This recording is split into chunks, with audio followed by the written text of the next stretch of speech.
I think maybe even Dirty Jersey Rat. Dirty Jersey. Yay! I love that song. What up? I summoned you, but I guess you were sleeping. Yeah, I was out and about. Sorry. What are you summoning me for? Also, that guy's an idiot. Also, you have a lot of super chats you haven't read. Oh, do I? Yes, you have like quite a few. Oh, sorry, I didn't see. I didn't see him. Oh, that's something that you can't do on this one. You can't just bring up specific super chats. So, end conversation, bring Mint in. Sorry, I got to pay attention to what I'm doing. Sorry, Mint. Such a rude guest. Such a rude host. You know, I'm going through seeing these super chats. Thank you to Demon Bizrak was don't let him drag and bring Mint on. Sorry, I should have just done that straight away. Yeah, he's not trying to understand. He has his own understand. narrative that he's trying to push. He's like, oh, this sounds this and this. It's like, well, clearly you haven't looked at anything. And, you know, that is horrifying. Yes, that is horrifying. Why do you think I'm being this way? Why do you think everyone's saying I'm crazy? Because I've had enough, right? I'm done.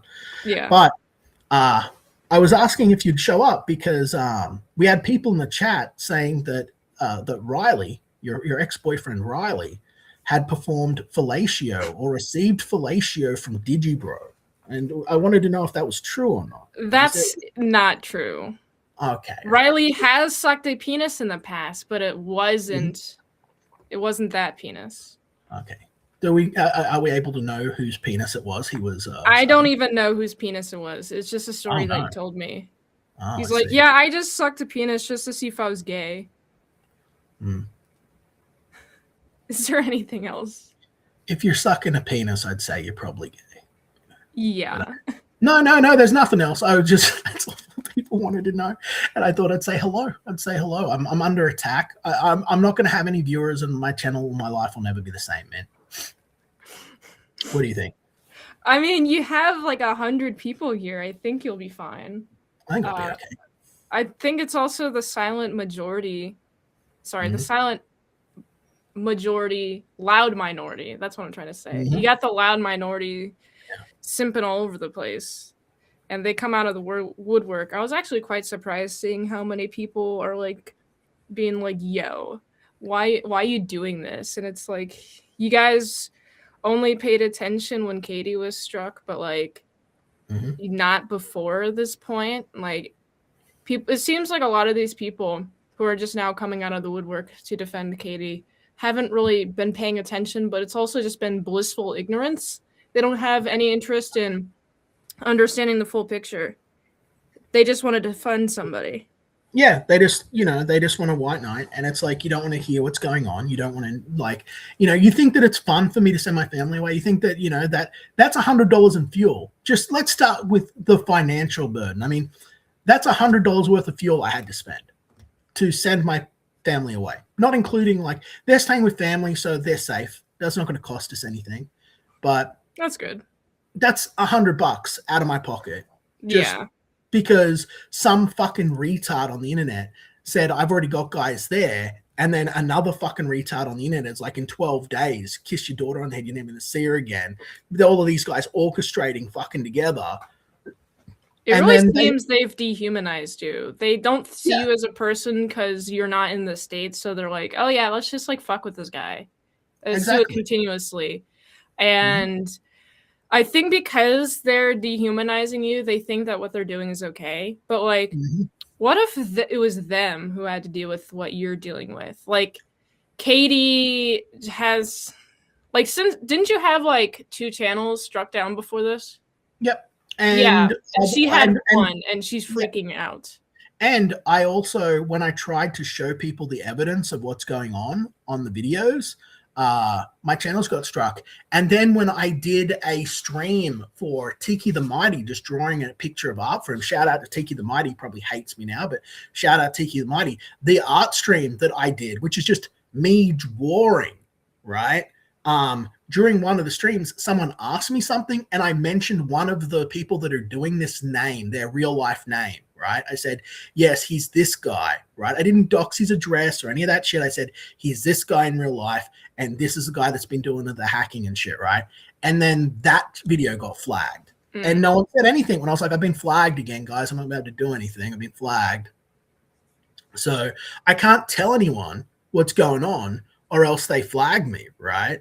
And Yeah. when people like Frog Tony are like, here's all the evidence, here's everything that's going on. Liam's not crazy. I've seen this. Look at these guys. No one's even seen this shit. No one pays attention. No one wants to listen or hear to it except the guys in the chat. And you know, you and the notices, which is video on that was great, by the way. Thank you. Like, you know, but most people just want to close their eyes and plug their ears and say tough shit. And it's until great. One of their guys is affected, and then like even to like 5% of what you've been dealing with, they're like, oh my goodness, this is world ending. Like, yeah, that's what I laugh at. I've seen Frog Tony and his crew do a lot of ribbing and at like Shane Davis and EVS, and it's not even like anything that you've had to deal with, and they're freaking out. So it's like, okay, but you guys should understand partially emotionally where Liam is coming from, because he's dealing with all this shit. And it's like you guys are saying, hey, ignore this, and then Frog Tony criticizes and you can't ignore it. So it's like, why give advice if you're not even going to take your own advice? But they'll still give the advice even when they don't take their own advice. More importantly, when I don't ask for their advice. Yeah. When I've tried their advice and it doesn't actually work. You know what I mean? Like I'm not being an unreasonable prick. I've said multiple times, like, it's a metaphor, but I'm like, bring the Reed Richards before me that'll offer me an alternative path. Because like I will take an alternative path if I can. But the reality is I've been railroaded into this section, and my options are destruction, destitution, and to live in fear, and not to, again, be an artist and not to create. And that's what I am. That's what I do.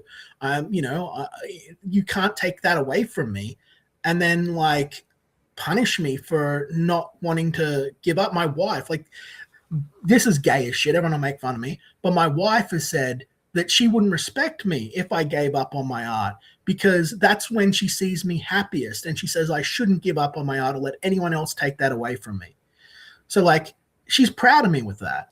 But like, they all just say, Liam, just throw it all away. Throw everything that you've built away for a third time, run and hide, and don't fight back against literally a horde of fucking retards that are doing life ruination. I think right? they're just like super jealous of you, but it's like they can't even conceive you being successful at all because they're not successful for whatever reason. And so they're like, hey, I'm not doing that, therefore he's not doing that. So it's like, why they just feel justified in attacking you all the time. And it's like, if these people weren't attacking you, but instead put that energy into their work, they would have some success. Yeah. Yes. They could actually accomplish something. Like, I literally do this. And it's just like fucking, I destroy an entire region of the fucking their universe. But like, I'm expected to just stand there and lie down and be fucking kicked to death. They wake up and spend like 9 hours on me, and then the rest of the time in Discord going on about me. And then they go to bed fucking thinking of me. It's insane shit, man. That's why I had Belzebub on stream. I think you saw that one where he was like talking about all the obsession, because he was in their camp. He was one of them before he flipped. And he's just talking about all of this stuff. It's shit that it's going to end up in a Netflix documentary. Is what's going to happen. Everyone's going to be like, fuck, remember when, you know, they're going to be watching Netflix and be like, fuck, remember when I was hanging out in the chat with Liam and all this shit was going down? People pretend that like these things on the internet don't happen. Like, I mean, a classic example I think off the top of my head is Chris Chan, for example, as in like, there are people who actively fuck with him to the point where they convince him to do things. I'm not calling you Christian. I'm not trying to compare you to that. I'm saying specifically, like, people are interacting with somebody online and it fucks up their life. And there's another case, I just don't remember. But there are instances where people are fucking with somebody online. Oh man, there was this guy I remember from this like sector who like would SWAT people's houses. Like he would call. I remember he swatted like Ethan Ralph, Dick Masterson, Mersh, other people in the sector, and it was just one guy. But like one guy is all you need. Like I remember when Riley got arrested, and the address was put out. We got back from Texas.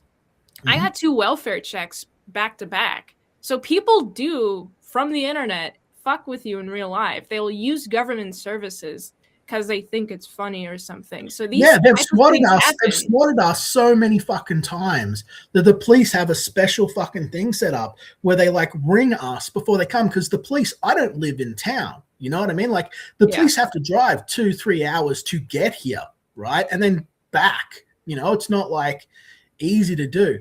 Like, so like they've got to notify me, like, you know, there was another thing, and they'll SWAT not only me, they SWAT my nan, who doesn't even, he lives in Grafton. I don't live in fucking Grafton.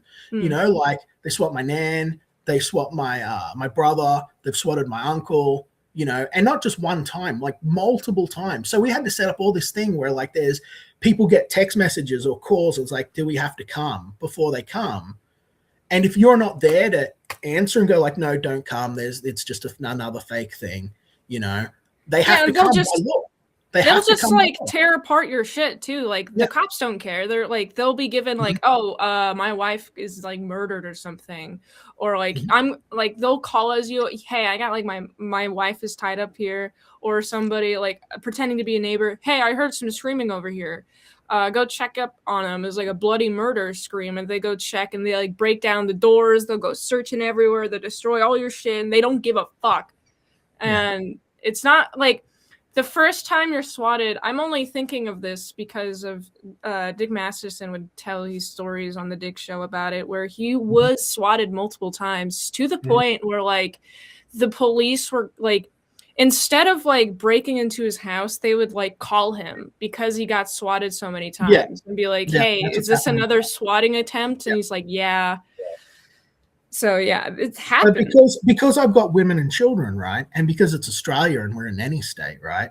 Yeah. The police are required by law to attend. You know, child services are required by law to investigate, even if there's nothing. They come in and they look around, and it disrupts your whole thing. Like you can go onto my channel here and look at a video called Life with Wife, where it's my wife talking. She's a little nervous in the start, but she talks about she talks about how our Christmas Day was ruined.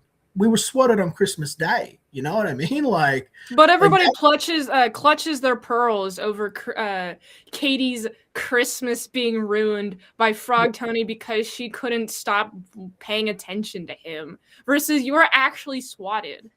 Yeah, I was literally cutting the fucking chicken up in front of my in-laws and the entire extended family. The very first time that me, as a grown man, is hosting Christmas for the whole family, right? And I've gone to the nth level. We did big cooking and baking and did everything.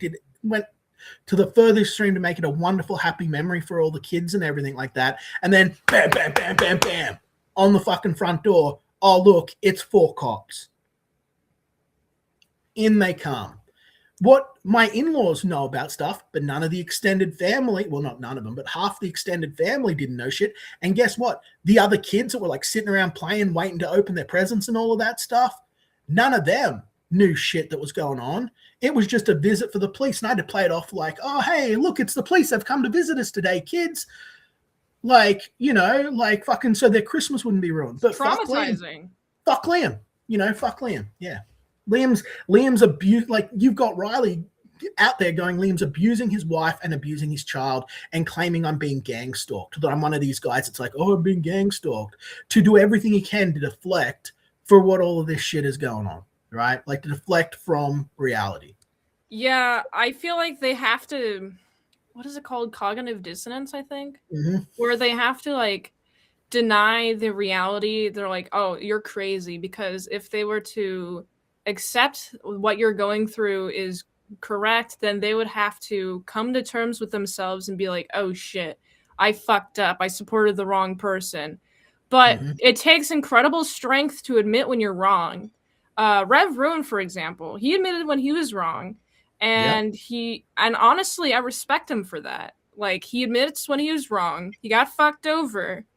And even though initially when I saw him siding with Cynic, I was like, I don't like that guy. But then like he turned around and he was like admitted when he was wrong. I was like, you know what? That's more respectable than what people do. Just like not trying to admit that they're wrong, trying to deny reality, just so they don't have to have a hard conversation with themselves, and admit that they're wrong because it like shatters the perception that they have of themselves. But honestly, it's just stronger to admit when you're wrong.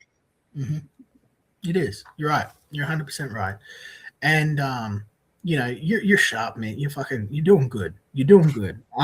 Thanks. So I'll throw around horrible accusations against your ex-boyfriend, saying that he, you know, abused you and various other things. This is because I watched your video that you did. This is the same guy that's coming at me. I mean, he has to put his like abusive behavior towards somebody. Honestly, he was going after Eric July because like he was mad. I think he's just like mad at himself deeply because like he's got fucked up teeth, his backstory is bad, but like also it's not to the point like where he's using it as a source of resilience. He's just like mad at the world, and so he's got to direct that anger towards somebody. And it was towards me and Eric July. Since I'm gone out of the picture, it's towards you. He's got to find somebody to antagonize because otherwise... Oh, yeah, I remember. Sorry to interrupt. But I remember he told me he doesn't like to sit in silence because he doesn't like hearing his own thoughts. Yeah. So, you like... have to face reality. Yeah, you have to face reality if you were to sit down and sit in silence.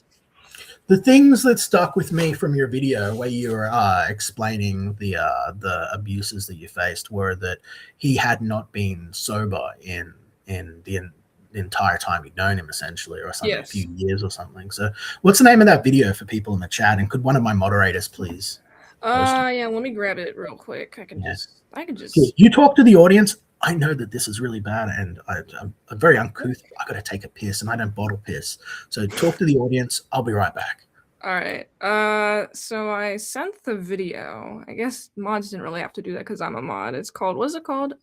Let me get, I think it's called, Addressing My Abuse, in all caps, chat, okay? Fresh Tea with Mint number 8, April 25th, 2026. Basically what that video is it's a live stream, whatever. Basically what that video is, it's got 80 plus photos of bruises that occurred throughout the years, starting in 2022 up until like 2025. And I'd say most of the like, you got sprinkles here and there from like 2021, 2022. It mostly... A lot of the abuse happened like right before my Star Wars tweet video, and then what was it, like late March, early April of 2024. That was when the samurai sword incident happened. Very specifically, it's a Spirit Halloween sword. Okay, they sell plastic swords. They're not foam; it's plastic. So that shit hurts. Okay. From personal experience, it hurts like a motherfucker to get your legs hit with one of those. So yeah, you can see all the bruises, and I've done all the censorship, and I honestly don't know why he was like, oh yeah, let's just like, I'm gonna punch my girlfriend who takes photos for a living, but also I'm gonna punch in a place where there's I have a plausible deniability to say that it was BDSM, but we never really did any BDSM, so he just wanted that as plausible deniability. That's his excuse. Oh, it's just BDSM. I did see this BDSM expert be like, no, that's not fucking BDSM, because like, if you, I would say like having a giant ass bruise on your fucking temple on the side of your head is not BDSM. Yeah, right? That's a motherfucker putting hands on his lady, and that's some bullshit we don't put up with down here in Australia. That's some gay shit, right?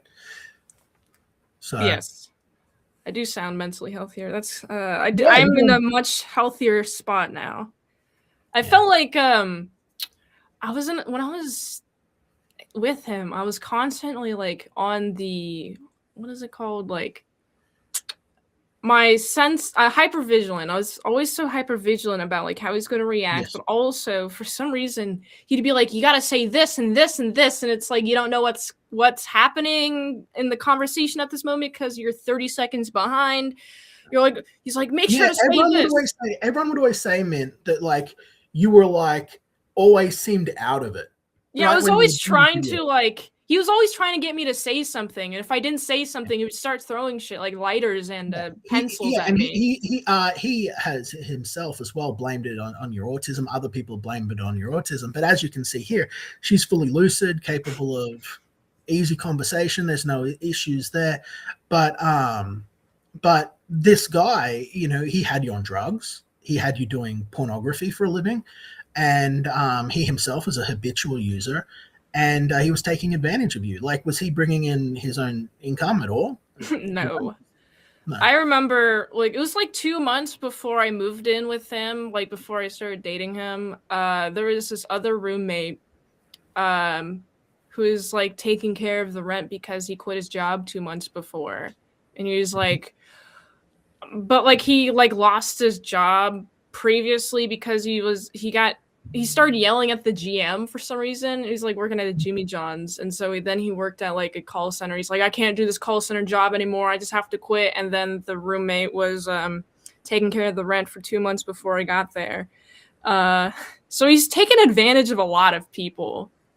So it was not fun, and he was not making any sort of income. He would make it like a point of pride where he'd be like, yeah, I'm not making any income. I'm helping these other people make income. I'm helping everybody else make money. It's like, why would you not want to make money? Is it true that he said that he considers Twitter his full-time job? Oh, yeah. When I first got with him, he was like on Twitter 16 hours a day. He's like, I have to be on Twitter 16 hours a day in order to know who to contact for the Dick Show. And then when he stopped doing that, like getting guests on consistently, he was still on Twitter all the time, but he was like finding people to fight, basically. Mm-hmm. So has he previously hired people outside of other states to pursue in stalking activities or go places or do things on his behalf previously? There was the $400 like warehouse challenge to go to Eric July's warehouse. He was like, hey, if anybody goes to Eric July's warehouse and records it, I'll give you $400. And actually, Schizo Sean TV took him up on that.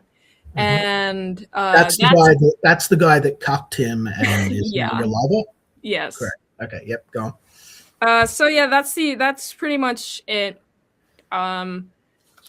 I mean, before the Eric July stuff, he was just looking for like another direction to go into because like the finding guests for the Dick Show was slowing down because he's like, I already got a bunch of guests that I could have gotten already. So he's like looking for something else to do. He was also approaching 25 and he was like, oh man, I gotta find something to do with my life. I gotta find somebody else to go after. I gotta find somebody to go after. I gotta find a direction to go in my life. And he found Eric July. I remember he was actually a fan of Eric July until like the veto call with Eric July. And even then, it wasn't until I'm gonna get the timeline wrong on this. It all blends together, but it wasn't until like Dick Masterson reviewed Isom and said it was bad when Riley's like, "Yeah, you don't want to mess with Dick Masterson," and then Eric July like was like, "Yo, I don't give a fuck about you. Shut up." And then that's when Riley decided, "Okay, I'm gonna go after Eric July," and then that's pretty much where all started, all the internet shenanigans. Okay, we got a question from the chat here. Why is it that Riley, who fancies himself a bully of bullies, you know, a fearsome, ferocious man, you know, when he's not beating women, why is Riley afraid of War Campaign? He has them all blocked. Has he ever spoken to you previously about the War Campaign? I'm trying to think. All of he's spoken to me about War Campaign is that like they're Ethan's enemies, pretty much. Like, I also remember this will be embarrassing for him, but I remember he told me that like Dick Masterson is like the devil dad on his shoulder, and EVS is the good dad on his shoulder. He's got 2 internet dads. He told me that. Then why do you think that he didn't listen to Ethan? Why do you think that he decided that he would ride my back to $1 million? You know, Ethan told everyone to leave me alone. The consensus is that Eric July is boring now, so they got to find somebody new to attack. Yeah. And that's you, because they see you as an easy target. Yeah. What a fucking loser, man. Woman beating fucking loser, man. So, I will say one of the reasons that, like, I really enjoyed getting to know you. When we first met while you were still with him, I remember us having a conversation very briefly where you're like, oh yeah, I really want to do my art and everything like that. And I started doing this other stuff because I wanted people to know my artwork. So is there anything you'd like to show or talk about regarding your art while we're here in front of 100 people, since I want to see artists and your new direction in your life? Well, I did preview on the AMA. I previewed Prickly. I'm just working on the text now. I've done all the colors. Just got to clean up some colors and do text. That's what I'm doing now. And then I was just gonna like release it to. I was gonna release it to my Discord first, so members can see it. That was the plan, and then like just have it out. I just want it out. If people want like a hard copy and there's enough of demand, then I'll look into it. But like at this point, I just want it out. I've been working on this for so many years, and I haven't really been able to sit down and work on it until like this year, pretty much. End of last year. I think that you're gonna find that now that you're in a happier, healthier place, that your art's gonna prosper and it's going to blossom and it's going to grow, and you're always going to be ashamed of the first thing you do, no matter what it is. Oh yeah. You hang on the fridge for your mom and dad, or whether it's your first book, you're always going to improve. I want to encourage you to keep doing it. You know what I mean? I think that art it's good for the mental health, and it's I agree. Create. I think that you've got a lot to say, given the tribulations and ordeals in your life that you've been through. Those are the things that create the best art. You know what pain is, you know what difficulty is, you know what hardship is, you know what love is, and those are all the things that are the seeds of good storytelling. So. Oh yeah, someone asked, was that your money, $400? Did that money come out of Riley's actual pocket? No, it was my money. That was Mint Salad's money. Yeah, it was my money. Also, someone asked, Golden OGR says, Riley has said that his mother was a drug addict. Since he's been going after my mother, has he... Oh, yeah. Would you like some information about his mother? Well, he wants to know all about my mummy. So he's reached out to her on Facebook. So, yeah, let's learn all about his mummy. All right. Well, his mother, he told me some stories about, like, one of his earliest memories. He was in a high chair and he was watching his mother suck off this black guy for some cocaine right in front of him. Also, she's been in jail on and off for a few times. The last recent stint of jail that she went to, I think it was like for meth charges or something. She had broken her foot, and like last time I saw her, she was having this limp. I've interacted with her a few times. Like his mom lives with his grandma. His grandma is awesome. I love his grandma. Like, she's a cool woman, but his mom fucking sucks. Okay. Well, we know that from the story. So yes. So yeah, I remember like he told me she would like come home with like cases of Coke. Just like that's all that she would get for the drink. Like cases of Coke, and he would just drink a shit ton of Coke. Coca-Cola specifically. I know I said not the cocaine she was not cocaine, but Coca-Cola sans cocaine. So he was on the black liquid sugar, and she was on the no sugar. They were not two different things. Yes. There was also instances before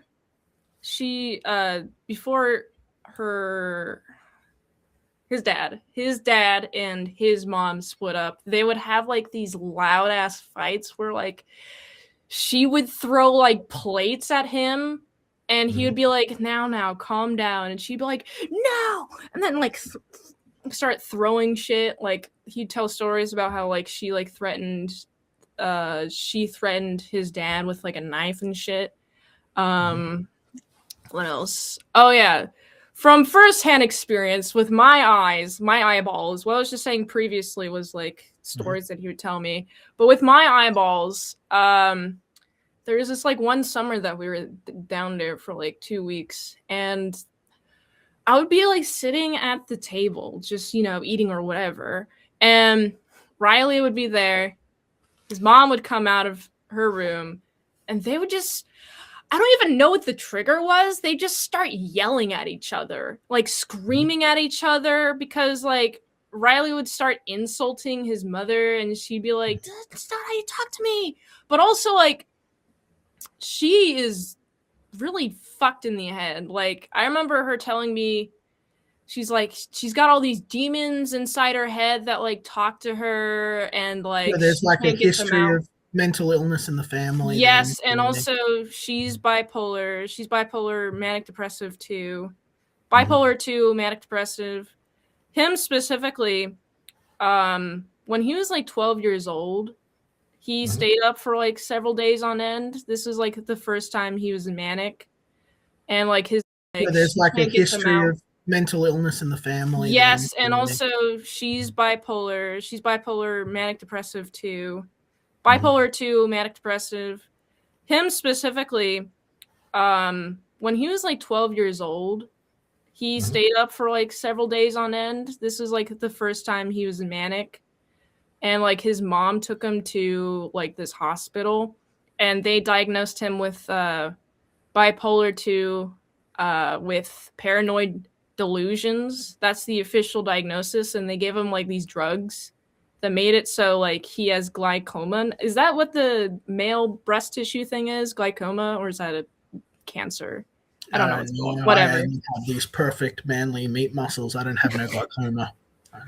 So yeah, that's where he got the man boobs from. It's right at the start of puberty, so it really fucked with him there.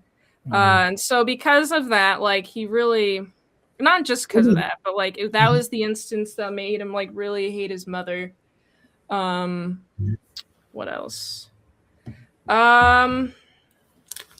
Yeah, she would just like, she would tell me like, you have I don't know how to get these demons to stop talking to me, and it's like, I don't know, you like control your own thoughts, lady. She's like, she's treating it like her thoughts were like a separate entity that she couldn't control. Maybe they were. Maybe she was subject to demonic possession. Yeah, maybe. I don't know though. Like, I don't have any of that experience. I don't, like, my thoughts I can control. So when I heard that, I was like, what the fuck is up with you? Pretty crazy sound, and I wouldn't want to be around it. I wouldn't want to be around it. Yeah.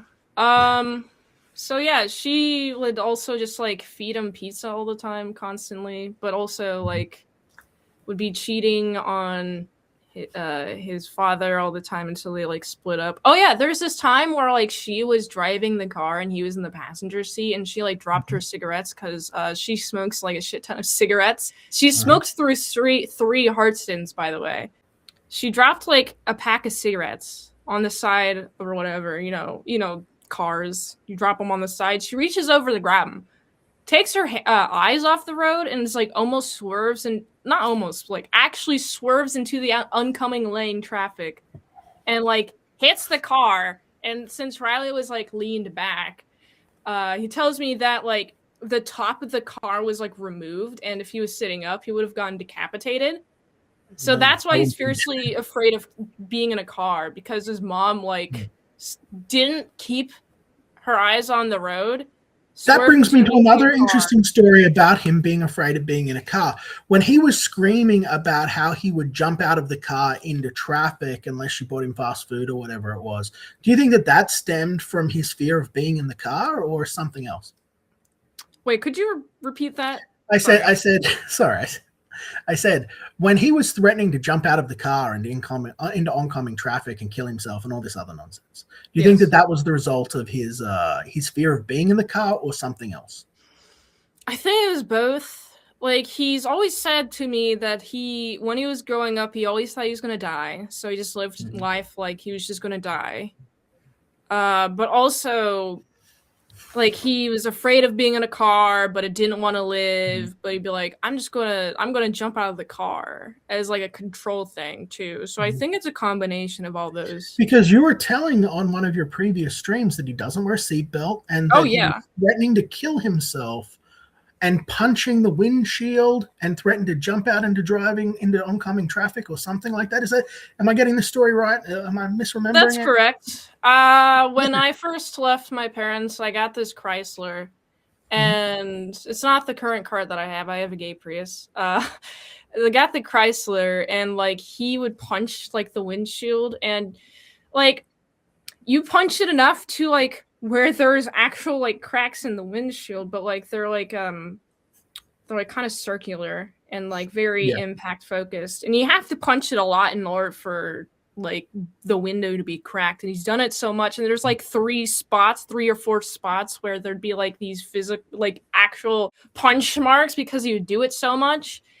And I'd be like, stop punching the windshield, please stop it. Like I'd be like, please stop. But also he was always raised under the like assumption that you could just replace things, because his dad would like break shit and then buy it the next day, because his dad was a gold miner and had a shit ton of money, but also was an alcoholic. So like in a fit of rage, he would the dad would like break, let's say, so like you're telling me that though he grew up in a difficult life, he's actually coming from a position of privilege, like John De La Rose. He's another guy his daddy was very wealthy and took care of everything for him.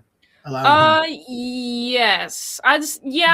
Like, I mean, even though his dad was physically abusive, his dad was I think he is now still.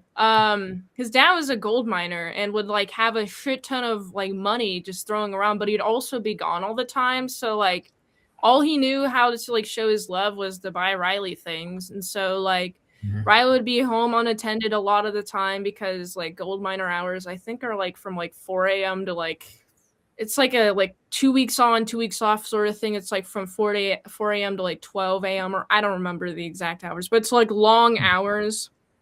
So like the dad wouldn't really be there, but also they had like horses that he would like have to take care of.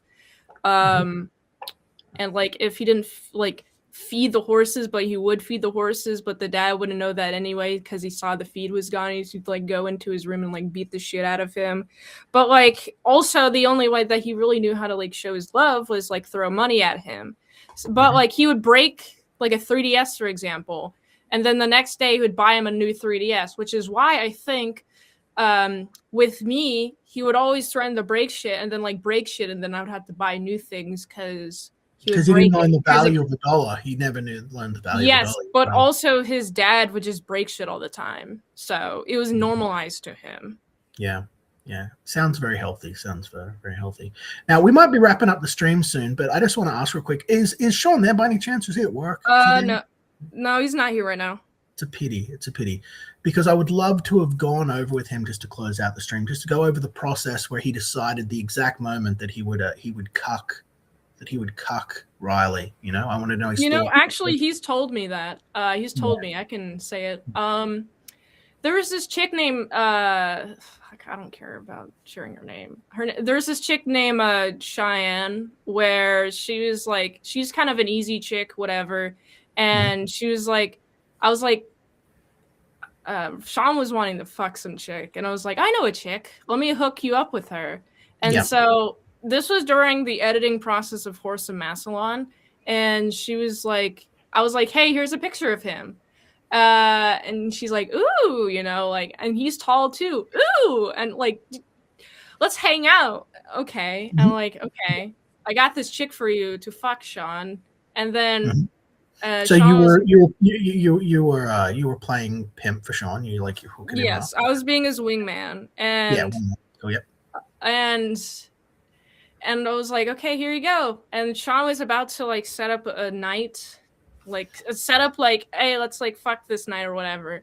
And like the time comes and Riley's like, no, you can't go until we finish editing Horse of Massillon. You can't. And like what Riley, the fuck is Horse of Massillon? Go on. Sorry, Horse of Massillon is the Chrissy Mayer pull-up video we did from like Ohio. It's on the Clippa channel. Horse of Massillon is the project. It was the collab between Riley, Sean, and I, pulling up on the Chrissy Mayer stand-up special in like October of 2025. Okay. So that's what that is. Let's so get back to the editing it. cuckening. Let's get back to cuckening. You're on point. I don't want to distract you anymore. We got to. People at home want to know about this. So- about how Riley was cucked. That's where this story's got to go. So because Riley was like, no, don't fuck her. We got to do some work. Sean's like, okay, what if I try to fuck Mint? Because at that point, up until that point, he wasn't trying to fuck me. Because like, oh, you guys are dating, all that jazz. But like, because Riley specifically said, you're not going to fuck this chick. We have some work to do.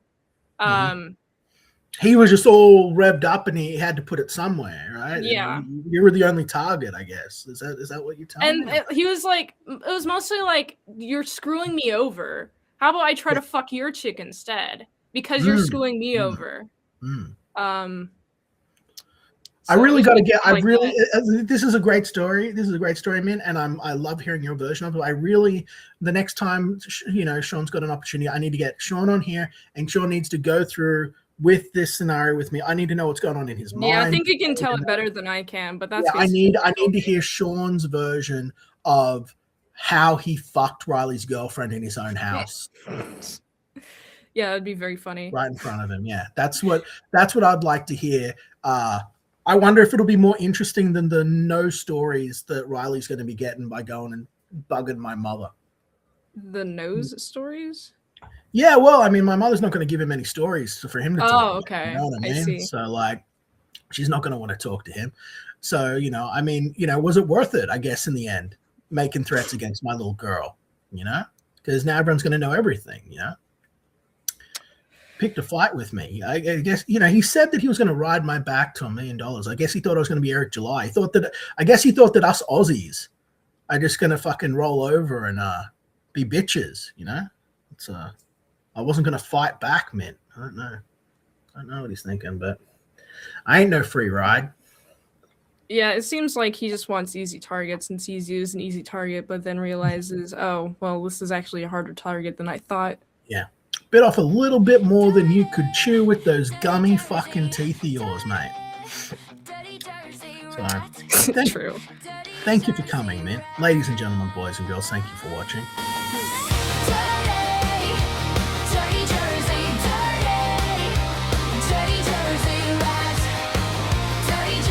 And hey, Adam. Hey, Dirty Rat. Dirty Rat's a good boy. He is. Check him out on the YouTube channel.